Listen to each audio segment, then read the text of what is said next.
গত আমার হলো আমি ভোট ভোট কেন্দ্রে গিয়েছিলাম। যা ধানের শীষের আমি ভোট চাইছি, ওয়ার্কারে গিয়েছিলাম। যাওয়ার পরে ইনামুল মিস্ত্রি, বিএনপির নেতা ইনামুল মিস্ত্রি এই জায়গার জমি নিয়ে ভাড়া থাকে। আমাকে বলল যে আমার ভোটের পিছনে আপনি গিয়েছেন, আপনাকে আমি একটা কার্ড দেব। আমি কই ঠিক আছে, আইলে দেবেন। আমাকে বলে ফ্যামিলি কার্ড, একটা ফ্যামিলি কার্ড দিব, কিন্তু আপনার একটা নাম্বারের প্রয়োজন আমার। আমি বললাম যে ঠিক আছে, আইলে দেন।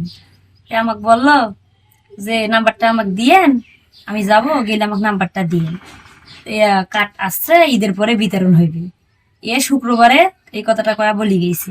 শনিবারের দিনে আবার আসছে আমার বাড়িতে কার্ডটা, নাম্বারটা নেওয়ার জন্য, যে ঈদের পরে যে কার্ডটা বিতরণ হবে, কার্ডটা আসছে, শুধু তোমার নাম্বারটা দাও। আমি আবার বললাম যে আমি তো নাম্বার বের করতে পারি না, একটা নাম্বার সেভ করা আছে, এই নাম্বারটা নেন। এই কথা আমি বললাম। সে নাম্বারটা নিল, নেওয়ার পরে আমি বললাম যে এখন চলে যাও, আমার কাজ আছে, আমি অনেকগুলো কাপড় ধোবো, কাপড় ভিজেছি, আমার কাজ আছে। সে আমাকে অনেক খারাপ আর কি কথা আচরণে আমার সাথে কথা বলতেছে। তা আমি তাও বলতেছি যেখান থেকে চলে যান। সে যায় না। আমি কলের পাড়ে গেছি, আমার ওই জায়গায় যায় আর কি, সে খারাপ আচরণে আমার সাথে দুর্ব্যবহার করার চেষ্টা করে। তারপরে আমি আর কি করিয়া ধাক্কা মারিয়া আমি তারে দিই, তারপরে এই চলে যাই। সেই সময় কেউ ছিল? সেই সময় কেউ ছিল না, আমি একাই ছিলাম, আমার বাড়িতে কেউ ছিল না, শুধু আমি একাই।